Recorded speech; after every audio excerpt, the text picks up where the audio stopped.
Yes, first, thank you for inviting me to be this afternoon's dictator. I'm very happy to act in the role as a moderator. I try to say as little as possible, but if they don't have anything to argue about, I will try to make them angry. So after Fredrik Reinfeldt had given his presentation, then I give the word in the order from my right to left, in the sequence that you were sitting. Okay?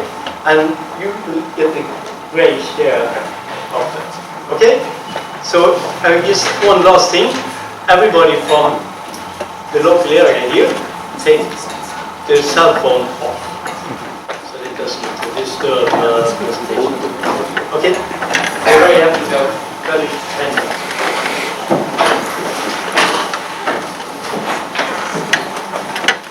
Thank you very much. It's very interesting for a man to now speak, followed by 4 women that can correct me. That would probably be needed. I would like to thank you for bringing us all to Oslo on this tropic weather day. I've explained that this is the usual standard of Scandinavia. We have nearly all representatives from all over the world here present. So, the Panama leaks have raised unprecedented global attention, as you know, around the issue of hidden ownership. The leaks have confirmed how anonymous companies are too often used for money laundering, corruption and bribery, and underscoring the stories that civil society, also here present, for years have worked to put into the light. Hidden ownership is an issue all around the world and in all sectors. For us, in particular, the challenge in extractive sector is for 2 reasons. Firstly, national resources are finite and belong to the citizens of the country. Although there might be a need for beneficial ownership transparency in all sectors, the benefits of oil, gas, minerals should reach the people who live in the countries endowed with such resources. And secondly, in countries that are rich in the national resources, the extractive sector is often dominating that country's economy, generating billions of revenues to companies and governments every year. In many cases, oil, gas and mining projects are run by responsible companies with the necessary technical and financial skills, and who intend to develop the resources for the benefit of both the company and the people that live in that country.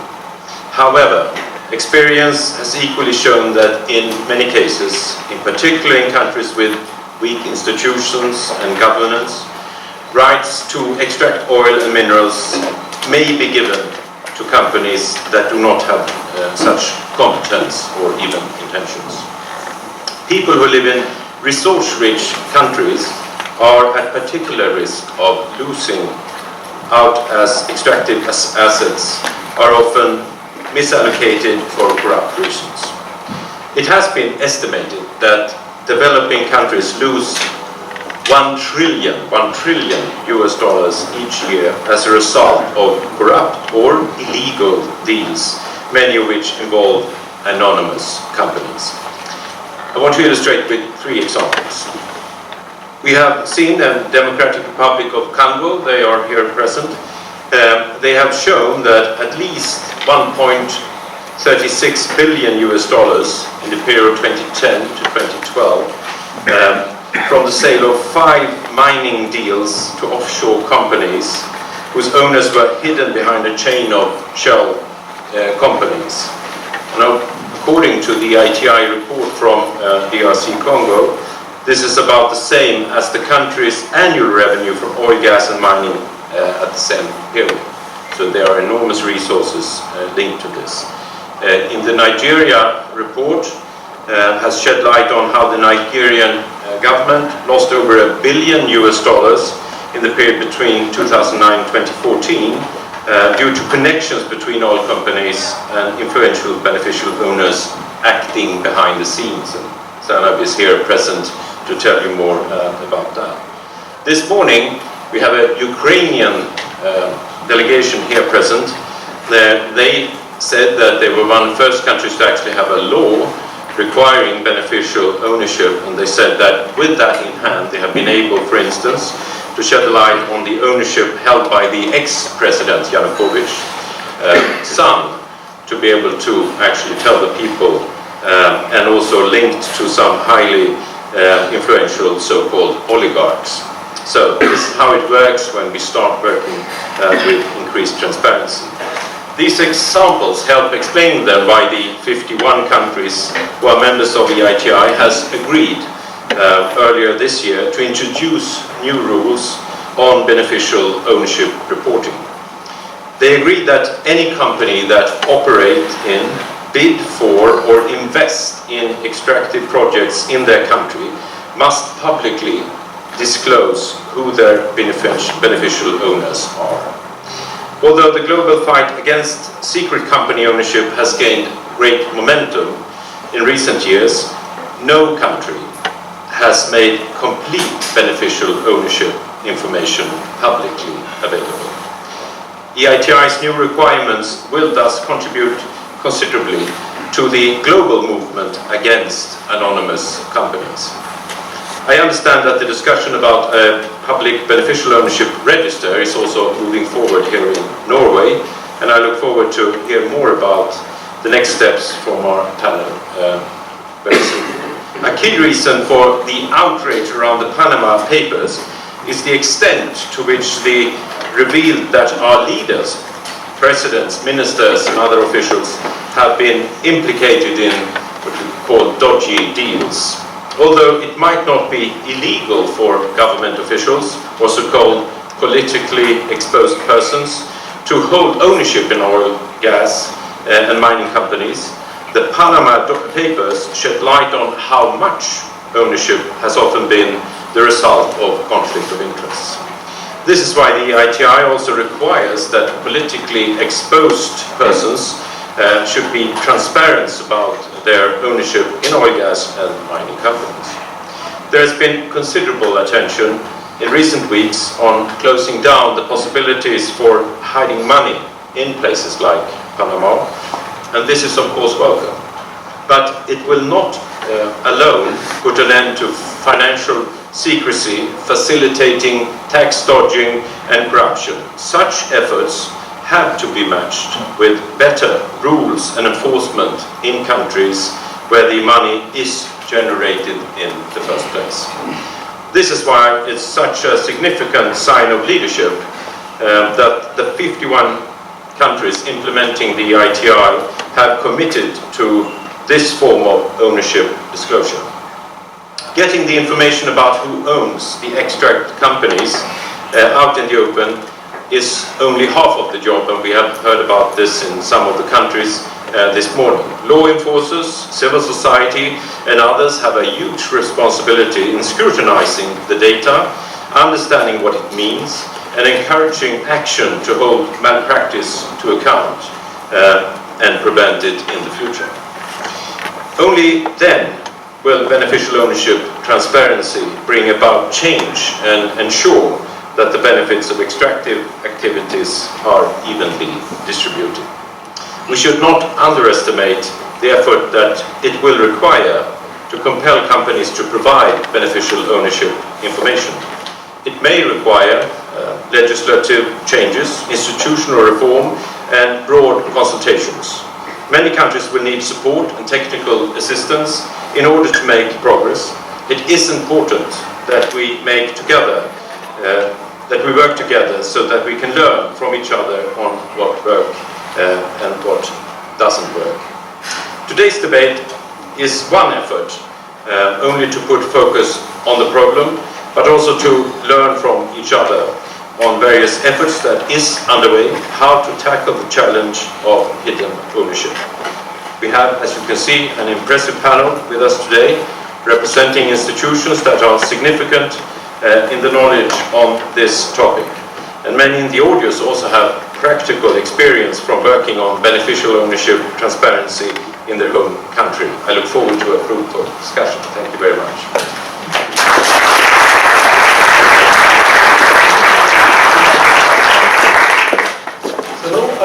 the word. You can sit up there. Oh, and part of the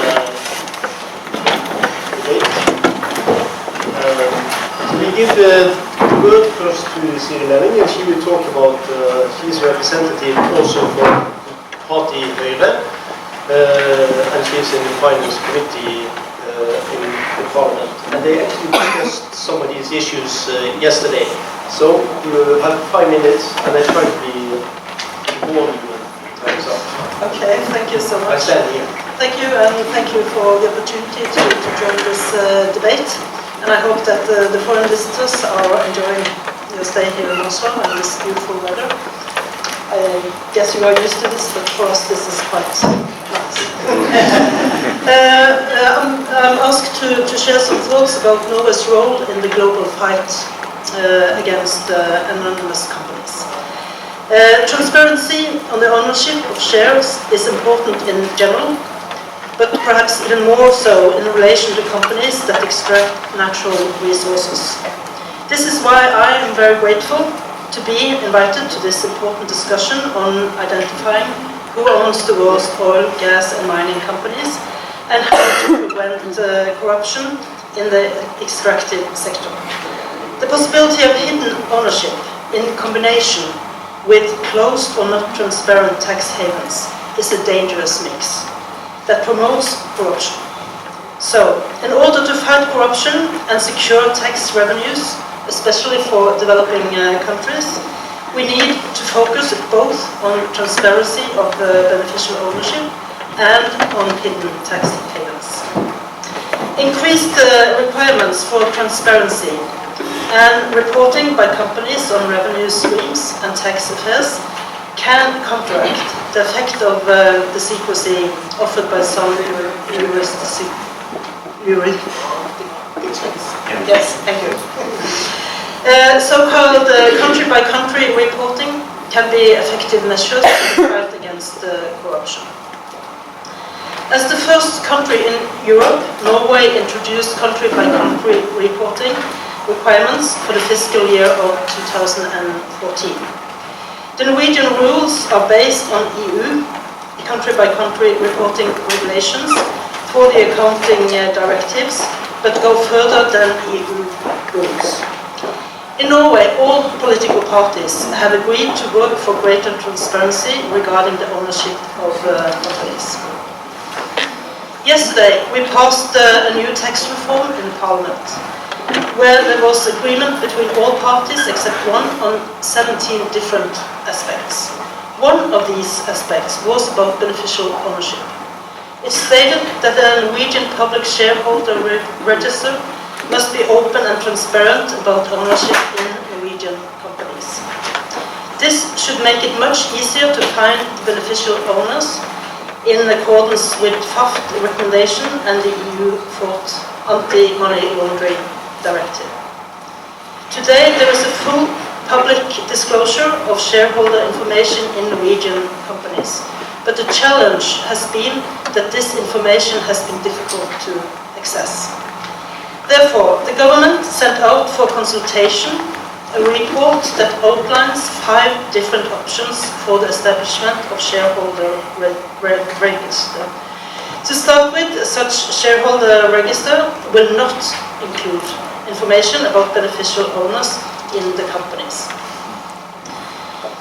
The Anti-Money Laundering Legislative Committee, which the government set up in 2015, also has a mandate to make recommendation on how to conduct rules for registration of real owners as a result of the EU's 4th Anti-Money Laundering Directive. The Legislative Committee is a recommendation on anti-money laundering laws will be submitted to the Ministry of Finance in the autumn. After a round of consultations, a bill with the legislative proposals will be submitted to Parliament. The assessments made by the committee are complex. There is no quick fix. We must wait for the committee's assessments and recommendations. Meanwhile, we can also work in international forums by calling for as far-reaching an understanding of the FAFT recommendation and anti-money laundering directive relating to beneficial owners as possible. Norway works continuously and is the driving force for improving international standards on information exchange.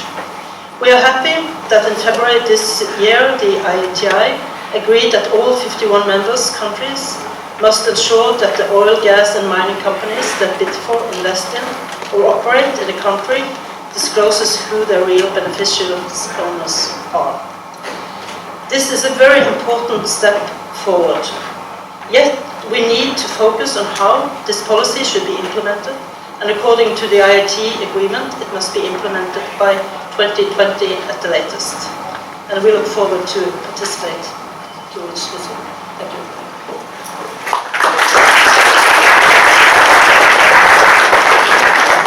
This was a role model for all of us, just on time. So it was very good. Thank you. So next brief commentator is from Nigeria. We're very honored to have you here. So this is Zainab. Ahmed. I'm not quite sure that I pronounced your name correctly, but You have done very well, actually. Thank you very much. 5 minutes. Thank you very much. The EITI offered my country, Nigeria, an opportunity that has seen us today opening up our oil and gas and mining businesses. The country has a lot of challenges regarding corruption, but we are opportune at this time to have a new government whose priority agenda includes fighting against corruption. At the moment, there is no single law that compels a company to disclose its beneficial owners. Of course, there is the corporate registry where you can visit and find directors of a company, but that would not inform you of the natural persons that own the company. There's also the procurement laws that makes a provision for contracts to be disclosed, but all of those have operated with a lot of limitations. Let me just state that also in Nigeria, publicly exposed persons are not allowed to own businesses. If you acquire a business while you are in government, that is considered as a criminal offense. So of consequence, what that means is, if you're a publicly exposed person and you're involved in a business, you end up using a proxy to represent you in that business. So even when you check with the registry, when you ask the companies, the information you get is those of the proxies. When the Nigerian EITI now was facing squarely a requirement or a need in the EITI report to disclose beneficial owners, this was what we had to face. We had decided initially to report ownership holding of 5%, but when we did some analysis, we found that even owning 0.01% of an oil block is a very, very significant investment. So we went to the companies and we asked for information on owners of the business. We ended up, of course, with directors of the businesses, and in some cases, other companies that own holding in those oil and gas and mining businesses. When we went to the public register, we ended up with names. There are some assets that Nigerians know who owns, but when you go to the registry, you find different names and different holders. We are glad that at the London's Anti-Corruption Summit, that our President Muhammad Buhari, made a pronouncement that Nigeria will now have an open register of corporates, and the EITI is celebrating that because it now gives us an opportunity to push the Department of Petroleum Resources, which is the regulator of the oil and gas sector, and the Mining Cadastral Office to upgrade the registers that they currently have, to open up those registers to include the names of the beneficial owners. But I must add here that for some of our countries, the EITI cannot do this exercise alone. It must be that the EITI report is starting and stopping at some point, and some group that is interested, like the Open Oil, I can see Open Oil here, picks that up and continues to trace beyond the information that the EITI report is able to find. some of the examples that we trace, we found that you go through a chain of companies before you come down to the real owner. It's a very expensive process.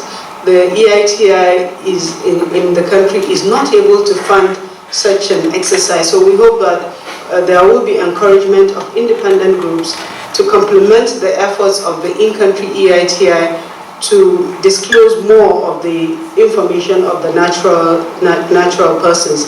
I also want to state that it is really important that the EITI has decided that each country should develop a roadmap, and the EITI has been realistic enough to conclude that from now to 2020, that each country will have put in place all it needs to completely report on the natural persons that own oil and gas and mining assets.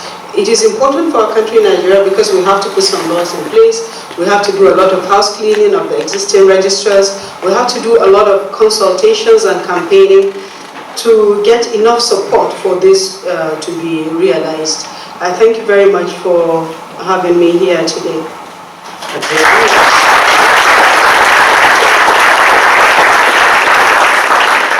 The next speaker is, thank you very much. And the next speaker is Carine Smith, and I think by a small mistake she was left out from the presentation, but not from the program, and she is working in Statoil. Please. Thank you. Yes, I represent Statoil at the EITI board, and I'm part of the company's constituency. So I want to sort of share why beneficial ownership disclosure is important not only for the society but also for business. So it's great for companies that the EITI has taken this step and made beneficial ownership disclosure a part of the EITI standard. So Statoil is a big supporter of that, let me start by saying that. And we think it will be positive for business, it will be positive for investments, and in particular for the oil and gas industry. And let me explain that a bit further. What is quite peculiar for the oil and gas industries and a company like Statoil is that when you go into into a new joint venture, you actually don't always choose your partners. Most companies that do business, they often can choose their partner, but if you go into a license, the government just give you the partners. They say, Statoil, you maybe get 15%, and then these other companies will be your partner in the license. And that cooperation can last for years. And of course, it is important for a company like us to know who we're doing business with. It can be a company, for instance, that we never heard of, or it can be a company called China Sonangol, for example, that we may not know exactly who's behind. And then, so what do we then do? Well, first of all, we start to try to find out who really is behind this company. And in many cases, we are able to do so. We have a great department in Statoil that actually is the main job to find out information about our business partners. The manager actually is sitting here today. But sometimes it's impossible to find out who is behind this company. It can be because it's allowed in the country to have a secret ownership, or it could be because the ownership structure is so complex, it goes through so many jurisdictions, so it's absolutely impossible to find out who is behind and who is the beneficial owner. And then you can ask, what is the problem with that for a company like Statoil? And there's actually quite a few problems with that, and let me just sort of explain the most important ones. First of all, company like Statoil, we think we're a responsible investor. We like to do business with like-minded companies. I mean, that's pretty obvious. It's sort of like choosing your friends, right? You like to have sort of friends that sort of have the same value set as you. Maybe you don't want to be the best friend with a wife beater or something like that. And it's a little bit the same way with us. But secondly, what we sort of see more and more is that our partners can really get us into trouble. They can really also expose us legally. And just to take an example, let's say the beneficial owner that you don't know who is at this point in time. Let's say that beneficial owner is somebody on a sanctions list, could be a terrorist, for instance. Then it would actually be illegal to go into a business venture with that person. If you don't have that information, it sort of puts us in a very difficult situation. Another example is that the beneficial owner could be a PEP, a politically exposed person, and then you get very easily into difficult anti-corruption issues. For instance, if you have to carry, as we quite often do in a sort of oil and gas setting, carry, that means paying expenses on behalf of your partners. You can't do that for a politically exposed persons. So just because you can come into a situation that actually makes it illegal to be in that license that you then have been awarded with some partners that you have just been given, that means that at some point as a company you may have to say, no, we actually can't do this, the risk is too much. So it actually can make it difficult to continue that investment or go into that investment. And for us then, it would have been so much better if we actually could find out who the beneficial owner is, who are we doing business with. So yeah, I think my time is running out, but that's just to conclude.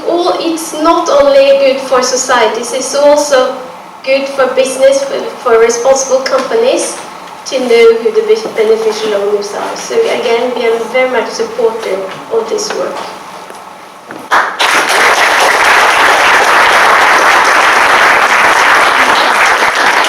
The last woman out is Sigrid Klæboe Jacobsen, and she works for Tax Justice Norway, where she is the director. Thank you so much. I'm very glad to be part of this discussion. And I'm so happy to see that the focus on corruption has shifted from solely being seen as a problem with corrupt public officials in developing countries to also now focusing more and more on the enabling structures that enable the secrecy of ownership to be hidden in tax havens and also in our own countries. Now, so I would say that we are now moving more into that is kind of the stated fact that this is a problem with the structures. Now we must more see to details, and as we all know, the devil is in the details when implementing these beneficial registries are going to come into place. Because would we say that ownership is still a secret if the government knows who they are? If these registries will only be open to the government? I would say yes, they're still a secret, and I want to explain why. There's been a big debate, and it's still debated, on how to define who should be gained access to these registries. The EU have processes on this. And the key word here is legitimate interest. Who are the ones who are, we can say, have a legitimate interest to this information? Now, just a couple of days ago, there was a big anti-corruption summit in London, as most people will already know. And Great Britain there said that they will not have this divide of the legitimate interest. They would now say that the registry will be open for all, and this is a very, very good step, and free. Because if it is not public, it means actually that more information will be given to the rich countries and their tax administrations, maybe. But what about information that the developing countries need? Just imagine a tax inspector from a developing country spending its time trying to gain information from the Norwegian public or non-public registry. It creates a lot of effort to do that, and journalists even. And one other aspect is, can we trust the information if it's not open? In Norway, we recently opened our shareholder registry, and serious flaws were detected there after it was opened, not by the government itself, but by a journalist. Because after it was made public, it was possible to cross-check the information with other lists. So, fighting tax and tax evasion and corruption is very much a collective effort. Therefore, the information needed to fight it must also be available for all. And also, the public information will also make the quality of the information better. So, I would also like to end by saying, and referring to the same corruption summit held in London, where Norway also was, and our own Prime Minister made a statement there on Norway's commitments on these issues on beneficial ownership. Now, I'm quite worried about the wording there, because the wording is, she says, we commit to exploring the establishment of a public central registry. Now, this is not what Parliament said and voted on 5th of June last year, and what Siri Meling also here referred to in the recent vote from Parliament. So my question was originally, what steps should governments, companies and NGOs take to fight secret ownership? Well, I would just want to say that our job is not yet done, and I would encourage all the governments and companies to engage now in a race to the top in transparency, and not and try to bring the issues forward at a much faster pace. Thank you. Thank you very much.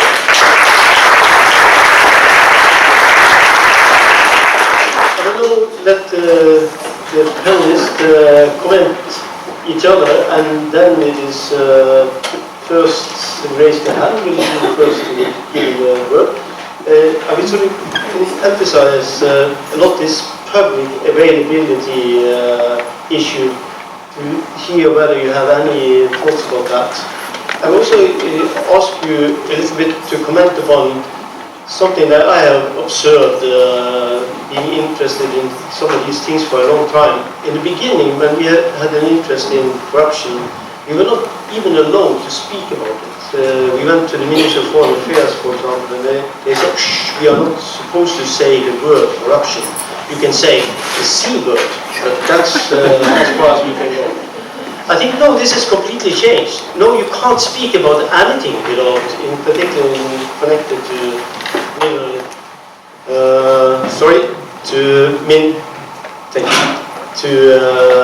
extraction of oil and whatever, in particular in Africa and in Latin America, without speaking of corruption.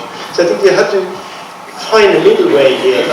Obviously, there are many honest actors here, many honest politicians, but not all. And I think that has to be the approach, that it is possible to speak about corruption openly and freely, but also admitting that there are honest actors in all countries. And the discussion should be, how can it be transparent so we empower the good guys and make it more difficult for the bad guys. I think that is the basic issue for the whole debate on these issues. So with these small comments, I will sort of first to speak on this. For example, has Statoil any experience from corruption? Statoil's experiences, it's a little bit strange. We are very worried about corruption, but nobody sort of have experienced it directly. How about Nigeria? We have a prominent minister here. There must be some experiences that sort of runs us in the face, so to speak, that we would like to learn from. And the same for both the two others. And Fredrik is also very welcome to participate. Maybe Statoil first. Statoil has had a big corruption case that's going back a few years in Iran. I think that many people know about. It really changed the company a lot. I mean, at that time the CEO had to leave. But of course we operate in many countries that we call high-risk countries when it comes to corruption, but we work every day really hard to try to avoid it. But I think going back to your point, sort of separating the good guys and the bad guys, and going back to beneficial ownership disclosure is actually, these days corruption is in many forms, but it's quite sophisticated. You don't have these brown bags filled with cash. It's a lot of it is through ownerships. A lot of it is sort of getting a little stake, like you said, in a small stake. In a license can be hugely valuable. So it's a lot about some cousins and fathers and sons sort of getting a a little ownership share. And I think if you get beneficial ownership disclosure really implemented, that is going to be much harder. I think that's going to take away a lot of what you mentioned, is having sort of strawman holding ownership. Would you like it to be public information for everyone? Yes, no, I think so. So I think beneficial ownership is just good, but I think what maybe we could talk about a bit, it's not necessarily very easy to implement. And it is, and maybe Zainab you can say more about that, it is going to be hard and costly for many countries to fully implement this. Moderator, to your question, have we experienced any corruption? The short answer is yes. But let me turn to why it is important for us to have these open registers. Beneficial ownership is important because when you have, for example, a publicly exposed person that is in a position of authority, they can take decisions that favor the company that they have a stake in. So we have situations where tax waivers are given for a group of one set of companies because they have someone important that is an owner, and not for others that are of the same standing. So there's unfairness, and then there's significant loss of revenue for government.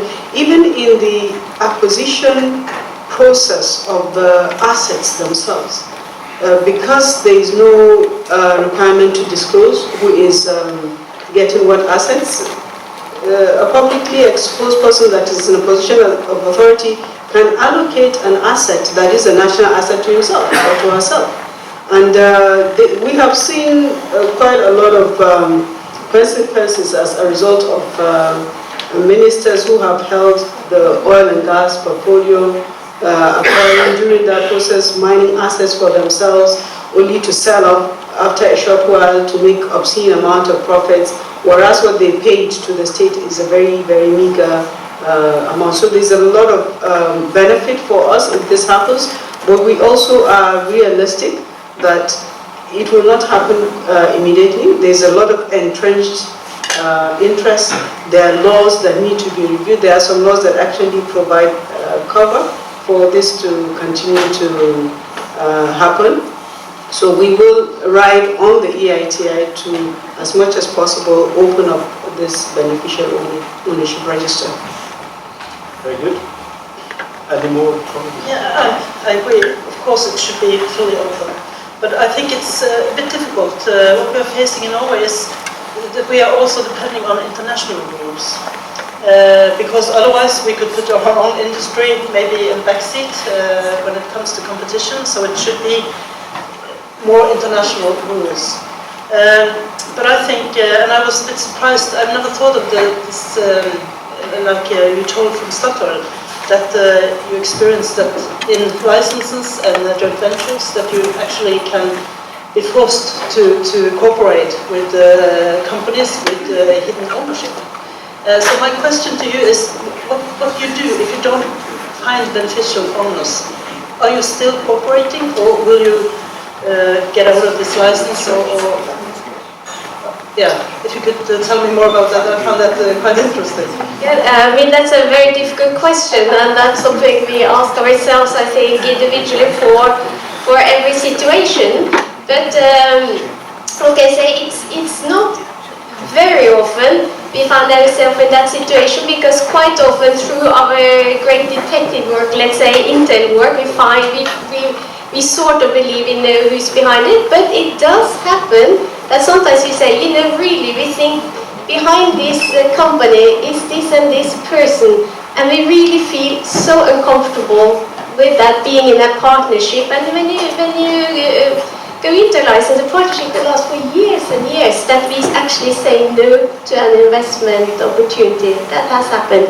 Otherwise we say we sort of believe it's this and this person, at least it's not a sanctioned person, it's not criminal, and then we have to just arrange our sort of financial dealings with that person such that we make sure they never get any sort of benefit out from us, that it's very straightforward dealing, that we don't carry that person or that company. So you can't say that we're giving them a benefit in any sort of way. But it can be that we have to say no, just because we're so uncomfortable with whom we believe may be behind, or we have no clue. Yeah, I think it's important to say that we have this as a requirement from 2020 with our 51 member countries, but a lot of them already have this as legislation or done this as a pilot and have worked with exposure of beneficial owners for many years. Some of them reported what was the obstacles and the problems linked to this today. Some of the developing, remember that hidden owners are hidden for a reason, and they very often have very resourceful friends around them that can help them to be hidden also in the future. So a lot of the developing countries working with this say that it takes a lot of resources to find them. And who is going to pay for that? Who is going to fund all of these resources needed to actually implement? The idea is good, but you also need to actually work this through. That is one problem. Another problem that we heard about in the UK, for instance, who has a law already since a couple of years, is that not all companies will report on the beneficial owners. Why? Because the fee that you're paying if you do not expose the person that is the beneficial owner are so low that they do not care. That's also a problem. You know, you can have a law, but if the fee you have to pay for not following the law is too low, well, then you don't follow it. So we have very interesting examples of that it's not that easy. And I think we should learn from these examples. And I think it's very valuable that what we are doing in this organization is actually that we are creating a level playing field. We are telling 51 countries to follow the same kind of requirement. And the road trip to actually come to that point is exactly what you're saying. Then business and countries can say, well, we're in this together. It's the same for all. And so I would like to say we have started the journey. It is somewhat complicated, but it's going in the right direction. In some of the research on corruption, then sometimes we distinguish between things that are called straddling, and some people are, that means they have one leg in the public sector and one leg in the private sector. And they use the leg in the public sector to sort of allocate businesses to their own businesses. You mentioned more or less this straddling. And straddling has been a very problematic, particularly in resource-rich countries. So I think that one thing is, I think, is a very good step to sort of declare beneficial ownership and to be open about these things. But I think it also need other things. For example, a free press. A free press seems to be very important, but to really monitor, because corruption isn't something you can read about in an index. I think Transparency International does a fantastic job in sort of creating these indexes. But it is detective work. It is detective work, and that is a work for sort of investigating media. So here's a question. Is it good for example, a Norwegian company like Statoil, or whatever, a Nigerian company, whatever, if they go abroad, to invest in a country that doesn't have a free press, that doesn't have this apparatus to discover to discover straddling, for example. Is this a good business idea? So I sound polemical, and it's on purpose, but I listen to you to answer. Okay, yeah, it would be wonderful if all the oil in the world was just as Stavanger. I mean, it can't be postponed. No, I agree. So it's of course a very good question. I mean, here we follow a company like Statoil. We follow the direction of the largest owner, which is the government, that has stated that even though some of the countries are difficult to operate in, it's maybe lack of rule of law, lack of free press, it's maybe lack of respect for human rights, etc. They still think Norwegian companies should be there and do business in a proper way. And that is sort of the mandate we have, and that is what we try to do. So I agree, absolutely, it's much better to operate in a country that has a free press, rule of law, etc., respect for human rights. But it doesn't mean that we don't go into countries that are different. I mean, I can mention we are in Angola, as an example. But that means we have to be even more careful to make sure we operate in a very prudent manner, of course. I think the press has a very important role, and we don't need to go far, we can look to Norway. Because when we opened this shareholder register in Norway, we had some cases, people in the public sector with ownership related to their work, and we can't say it's corruption, but of course it's not very good, I think. So maybe also departments, ministries and so on should think about their policy when it comes to ownership, shareholder owning shares in companies which they are responsible for. So I think that both openness about ownership and also in combination with a free press is very important, because nobody should feel secure if they, have some ownership they shouldn't have and receive some money they shouldn't receive. So the press has a very important role. But I agree that, for instance, Norwegian companies should go to countries, and I think by doing business there, they could contribute to a better development. So even though the press isn't free today, maybe it will be more free tomorrow. So.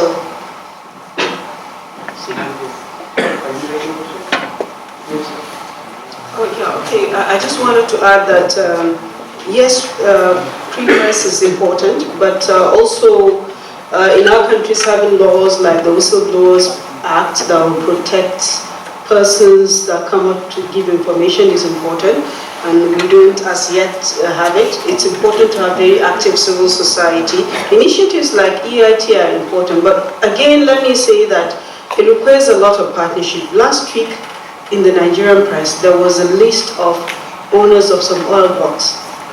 But that's the press doing its investigative work. But what will be more interesting is if that information is taken and traced to the responsibilities of the owners of those oil blocks in terms of payment of taxes and royalties to the government, to see whether there has been any evasion or any preferential treatment. Otherwise, just releasing the names and knowing who owns what is not enough. Sigrid?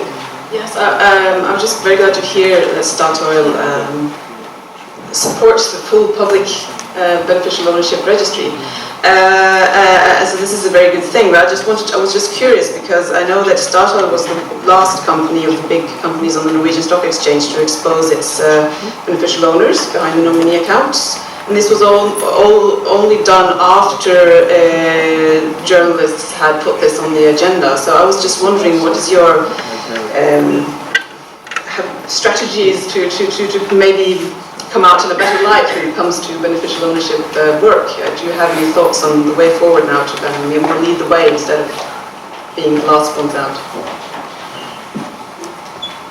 Yes, maybe we were a bit slow there, but we've done it, and that's good.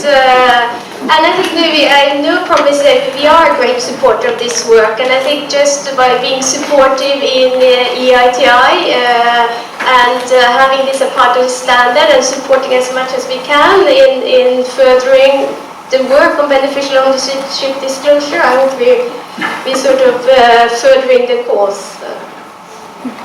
I think there's a timing issue involved in extracting oil or natural resources in general. For example, should companies, we are not only talking about Statoil, of course, we have obsessed Norwegians, so we won't talk about that, but this is a more general issue. Should you develop, for example, have a development program extracting resources to finance the development and so on, and have no, for example, democratic rights, free press, then you create interest in society, politically empower people, you get resources to people who are no representative legitimacy, and that will be a catastrophe for many countries. Take, for example, Russia in 1990. It created an ownership that was completely unfair and destroyed the development of the country, and with dramatic bad consequences over the 1990s. That was not only resources, but it was natural resources as well. So I think there's an issue here that I would like to hear opinions about, that this timing issue it's not development first and then democratic rights, then people can come and get a share of it. But then we have created a power that maybe will eliminate them from getting anything out of it. So then I would say maybe there is a case for waiting in these cases, and sort of insist that the democratic infrastructure and the media is there. But I would like to hear your opinion, so I throw out this as something to think about. Yes, Fredrik. This is a very Nordic discussion, which we very often have. Should we interact with other parts of the world that do not have the same kind of standards in different fields? I saw that Freedom House stated that out of the world population, only 14% are living in countries with totally free media. So the absolute majority of the population of this world is not living on the conditions with free press. Is our answer then from the most developed countries not to go there, not to engage ourselves? And I could say that we have many other problems related to some of our member countries that we have inside the EITI.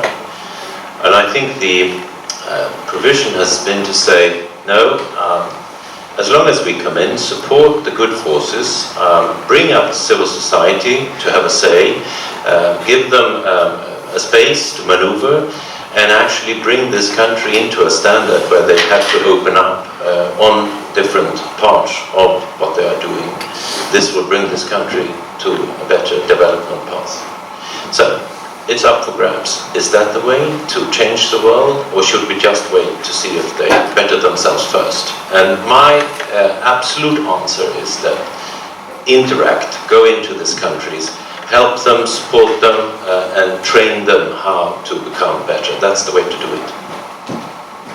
Other opinions about this? I fully agree.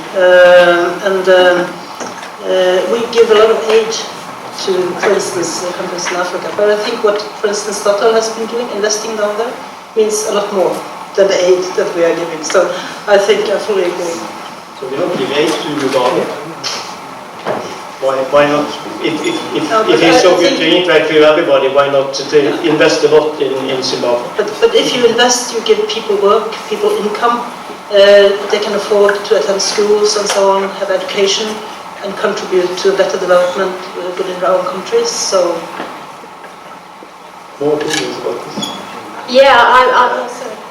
I'm absolutely agreeing with what I hear to my right here. And I do believe if enough companies go in and operate in a prudent, proper manner, that actually can make a difference.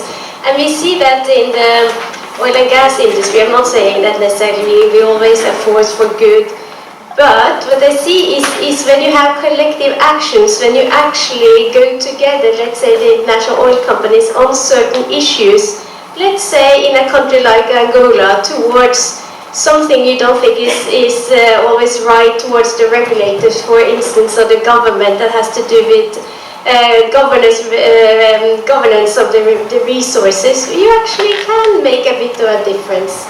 So absolutely, I think it's, I agree, it's better for companies to be there and try to operate properly. Sigrid? Sorry. Oh, okay. I was just going to say, for us, countries that are developing, we would welcome investment first before aid, because aid ties you down and limits you, whereas investment enables you to grow yourselves, grow the people in terms of employment and associated industries that grow around it. And the practices that these countries bring from their own countries also helps us in developing. After all, the EITI itself started from a company deciding to publish what it was paying to government. So the companies do have some good practices that we learn from, and I'm really happy to hear today that companies like Statoil also find the beneficial ownership reporting as very useful even for their own businesses. So I have no opinion, I'm just raising questions, and I think these are legitimate questions, and it's nice to have good faith and strong beliefs that are good, but these are things to be explored, I think. If Andrew, do you want to have a say on this? Or? Well, I have more of an opinion on what happens in our own backyard, really, also. And I just wanted to ask Siri Meling specifically on, well, first of all, Parliament has done a lot of unanimous votes for more transparency on several issues in Norway lately, so this is a good thing, and all the parties support many of these issues. I just wanted to ask, because this commitment from the Prime Minister, and we don't have any government officials here, but to share the same political party, Høyre, and when the Prime Minister said that we commit to explore the establishment of a public central registry, is this not what you really have done in Parliament? Isn't that to commit to establish? Right? Can you? We have tried to get them to change that formulation in this document. Would you mind giving a nudge? Because we have also received reactions from international, because they also had this impression that Norway has committed, but are we now just exploring to commit, or what is now happening? Well, it's difficult to argue with the Prime Minister, so. But I think that we will continue our national debate on these issues, and I strongly believe that all parties really want to be ambitious in these matters. But often things are a bit complex. Needs some time to try to find the right way to deal with it. So, but I think that we share the same intentions. Now we're going to involve the rest of the world, and so first one to raise the hand will get the microphone from. So she has to see it herself. There's one back there. And the briefer each of you are, the more people can speak. And please introduce yourself. Je vais juste demander l'interprétation de Asmara à côté. Hein. Je parle en français. Hein. Je suis M. Askia, le coordonnateur de l'EITI Niger. Alors, je serai très bref. Hein. Je suis parfaitement d'accord sur ce que l'initiative va porter au niveau de propriété réelle, mais je souhaiterais aborder une question qui est importante pour l'EITI, c'est l'intégration de l'EITI dans les systèmes nationaux. Or, je constate que nous faisons en partie fi des dispositions déjà existantes dans les différents pays. Je crois que les pays disposent de mécanismes anticorruption, de mécanismes de transparence, de mécanismes de gouvernance qui peuvent également apporter des solutions à les questions de propriété réelle. Alors, j'aimerais savoir quel est le comportement de ces institutions de l'État par rapport à l'approche EITI. Merci.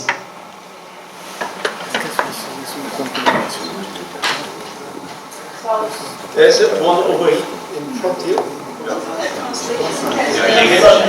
Speak up. Sorry. So I'll just quickly transfer for Askia. So my name is Askia. I come from Niger. I'm the coordinator for the EITI there.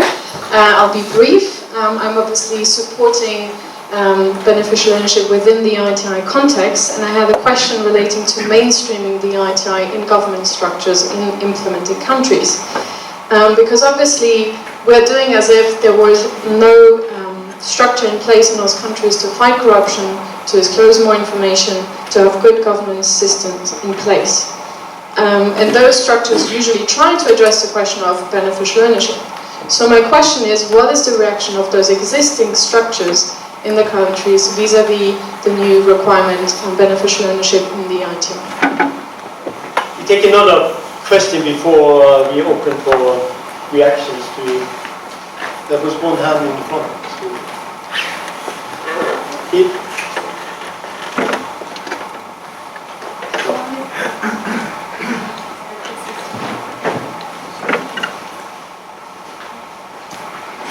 Hello everybody, I'm the Deputy Minister of Energy of Albania.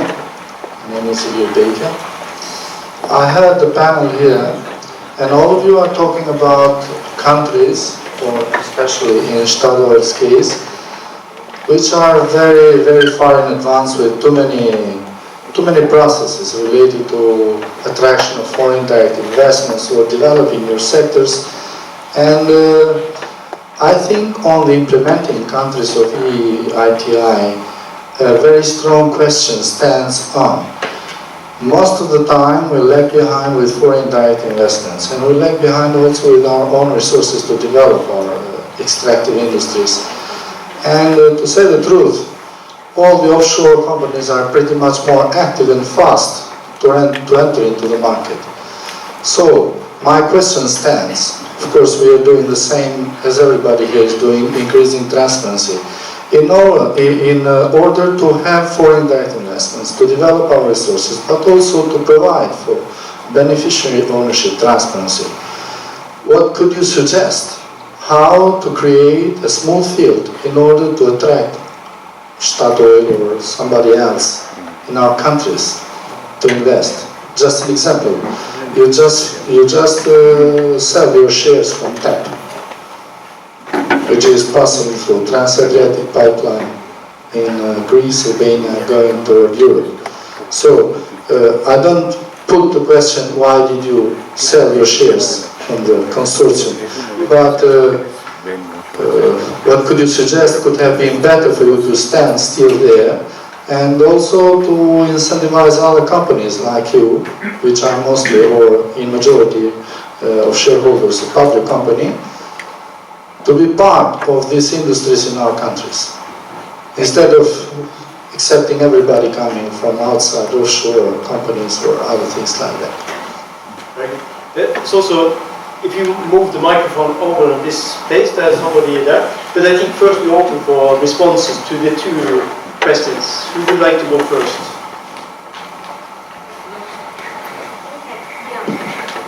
Okay, I think if I understood your question correctly, it was sort of more what can be done to ensure investments. And of course, beneficial ownership is not the answer to everything, and the investment decision is much more than that. And it's way beyond my remit of my job in Statoil. But of course, transparency within a country matters, absolutely, and the whole investment climate matters. And then beneficial ownership disclosure will be part of that, but of course, again, not the whole solution. But I understand what you're saying about certain offshore companies being somewhat quicker than some of the state-owned oil companies I represent. But I think that's sort of the nature of who we are, that big international oil companies, big national oil companies sort of takes their time. But I think, again, the whole investment climate of a country obviously will matter, and where beneficial ownership disclosure is a part of that. Yes, Fredrik. Well, on the question, what's the reaction? I mentioned a little bit about that this requirement is potentially costly, potentially quite complicated. We're not saying that this is the only means and the first time we are doing something to fight corruption. There are, of course, national laws to do that. And I would also add that beneficial ownership is not only linked to criminal activities, it's actually transparency, opening up also who is actually owning this company that I'm trading with or where I'm buying my things. In everyday life, with the openness in the world, we think consumers all around the world would like to have that answer. So it's not just about crime, it's also about openness, a new society. But I think that those are some of the questions, and we acknowledge, and we said this today, that the time frame from 2020 is quite tough, and will be very tough to get this in place in all our countries. We understand that. Person on display here or in front of you? And please introduce yourself. Hi, it's Johnny West from Open Oil. That last point about consumers and buying, I wonder where the supply chain sits in this, because Carine's discussion of Statoil in Iran reminds me of, I know a guy who knows a guy who was running a big operation in Tehran, and somebody in the ministry said, here's some perfect offices for you, perfectly positioned in downtown Tehran. So he went to see them, and they all looked very well appointed and perfect. And then the owner of the property says, when he asks the rent, that's $1 million a month. Now, Tehran's expensive, but it's not that expensive. And so when he questions the bill, he's told, don't worry, it'll all be signed off on as cost oil expenses. So it's just one of probably thousands of examples, because we're hearing a lot of discussion about all of this being defined in terms of ownership and equity ownership in licenses. Clearly there's a trade-off there, because the supply chain is massively significant to this question, but maybe also very difficult to get to. I'd just be interested in the panel's reflections on whether it's at all possible to get into the supply chain. So we take one more, just behind you, and please again introduce yourself. Very much. My name is Faith. I'm from Nigeria. I just want to find out if it's possible for Statoil, knowing that Statoil works in Nigeria, would like to take the bull by the horn by exposing the beneficial owners of the subsidiary companies and Statoil operation in Nigeria, because it's about walking the talk. If we support beneficial ownership, we want to move on with the implementation of beneficial ownership as civil society actors. We want to see, especially the actors within the oil and gas sector in Nigeria, would Statoil make a commitment to help us kickstart that process in Nigeria? Maybe one quick response from each of you, and all of you will get the word in the end. So you can think about something very genius to say in the end. That's right. A quick response, I think, is fine. Both of you. So, okay, maybe I'll start, and thank you for the question on the supply chain, because I think that's hugely important. I mean, we talk about ownership and licenses, but actually we see it maybe even more in the supply chain. Because guess what happens if, again, I'm using Angola as an example. You're in a license and you have Sonaco as the operator, and you sort of think, oh, that is a great supplier for something, and then Sonaco says, no, I think we rather use that company, and that happens to be 10% more expensive, and you really don't know who owns it. So you can only guess. There's then some connections with some governmental official, and so it's very important. That's almost harder to find out, and you're much more exposed, because you have maybe 4 or 5 partners in your license, and then you can spend some time finding out who's behind those, and usually it's only one that usually 3, 4 of them very well. But in the supply chain, you meet that constantly. You really need to work hard to get to know the companies really well and understand who's behind. And after a while, when you've operated in a country for a while, you get to know the companies, and you can smell when something really isn't right. But again, going back to this group that we have started that Kjersti is managing, I mean, we have 6 people working on this full time, and part of the job is really to know know the supply chain, know the companies in the countries you operate, to try to exactly avoid that sort of 10% cost plus, because then that goes straight in the pocket to some governmental official. So yeah. And then just as a faith, I don't think I can commit too much to that, but let me say, I'll take your challenge back to the headquarters and discuss that and see what I can do. That's an interesting response. I hope you get the right to go ahead. But let me also point out that the EITI standard requirement on beneficial ownership allows for the report to just indicate that this is a company that is listed in the corporate registry, in the stock exchange of whether Norway or Nigeria and so on. So that limits the ability of the process to deep down to find the owners. And the assumption is that when a company is publicly listed, there probably will be millions of shareholders. But then again, there will be some major shareholders that if you visit the stock exchange sites, you might actually find beneficial owners. So I do hope you come back to open it up for us in Nigeria. But I want to say that to Johnny West that it will be interesting to find also the beneficial owners of the supply chain companies. But that would be really complicating for us, an already very complicated situation. It is important for us, especially in Nigeria, because government has very major shareholding in the oil and gas business, and one of the biggest costs in our annual budget is the cost of contribution to those businesses. So it will be interesting to do that. I hope it's not an EITI requirement, but it is for our own sake. It is something that we also are looking at how to address, how to find, to reduce those costs. And we do have an understanding and a suspicion that a lot of those costs are over provided for because there are some interests that are hidden.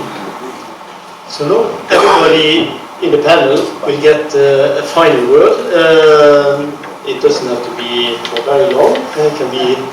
So we will start with you, not immediately, and then we follow this sequence. I will just throw two more questions, so there could be something. You don't have to respond to them, but you may, if you like. And I think this is very important work, what is done here with beneficial ownership and so on, and it is part of a package. It has to be part of a package. So I would like to hear your responses on that. For example, research on resource-rich countries. In most of the resource-rich countries, the resources are a curse. It curses the economy. The economies have lower economic growth and development than the other ones will have. But not in all countries. The big difference are countries with good institutions, good protection of property rights, free media and so on. There the resources are beneficial to the economic growth and the more broader social development of the country. And we can actually calculate the sort of threshold values of many indicators of institutions in these countries. So we throw this up and how this very important work can be sort of brought into a bigger package that would maybe be even more efficient. You may or may not respond to this, but it's something I think is important. You first.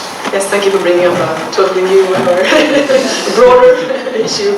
I think I will leave that for others to comment on, perhaps. I just wanted to point out that for the beneficial ownership registries to be of use, they need to be truly public, and also have sanctions, follow up, proper sanctions. And one of the sanctions that we have suggested in a report we made last fall on beneficial ownership, we made this report with Finance Norway, the banks, the interest organization of the banks in Norway, and the interest organizations of IT companies in Norway. And in this report, we agree on this one, on several things, but the specific sanction is that if the organizations or the companies fail to update or put into register the beneficial owners, they will no longer have a right to use the organizational number in Norway. In Norway you need to have an organizational number to do business. So there are a lot of these things out there, and we only now need to put them in place. Okay.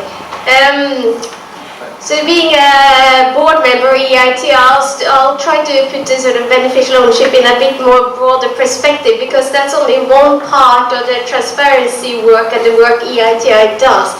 And you're talking about sort of the countries in which you operate, that you need strong institutions. And I think the work EITI does really try to help that, to assist in that way, because by disclosing revenues, you can, the numbers are there for the public to see, and they can put the sort of politician more, to being more accountable in a way. So just to take it back to EITI, I think EITI is a great work towards making a country a better place for research, or for exploiting or for exploring natural resources. Sorry about that word.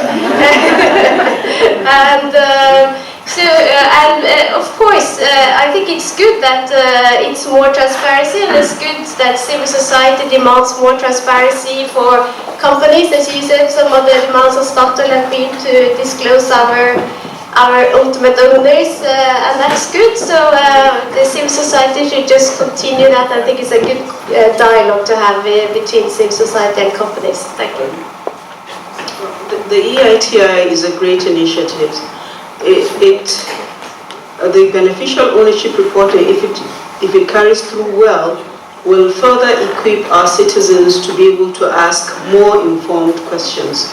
It will help us to be able to make analysis on what has gone wrong, and be able to hold specific persons responsible, and therefore apply sanctions, so that examples can be seen that you cannot continue to do business as usual in Nigeria.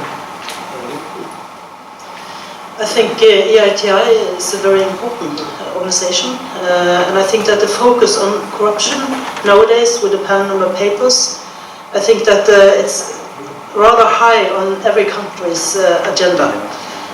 So I think that we are moving forward, and I think the speed is increasing, because I think today everybody sees that every country, both in developing countries but also in other countries, that we have to deal with the companies and revenues and people and resources crossing borders, and we have to secure our own tax possibilities for income to each country. So I think this is quite high on every country's agenda, and it will be helpful for the years to come. And I think that we need to have full openness about the beneficial owners, and it must be also in combination that we don't have those hidden tax havens, but because it's this combination that is really dangerous and encourage corruption and illegal activities. Thank you.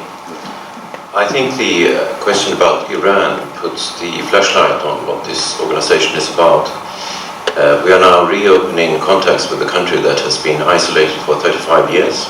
I saw in my hometown, Stockholm, you can now have direct flights to Tehran for the first time in 35 years or something like that. And everyone is asking the question, who are we meeting, who are we dealing with, who is on the other side? Exactly as we heard the question raised. Well, let's say the obvious, Iran is not part of EITI. So they are not trying to come into an international standard, which is open, understandable to everyone, and that's why business is pro this initiative, because Statoil do not want to have 60 or 66 persons or whatever it is trying to understand who is who in Iran. They want to have a society that meets the requirement that is open for everyone to follow. And that's the way forward for Iran as well. So this is really one of the hopeful signs of change in our time, that diplomacy and Barack Obama finally opened up this opportunity when it comes to Iran, Once they become member of EITI, we can solve the rest. And with these optimistic remarks, we thank the panelists.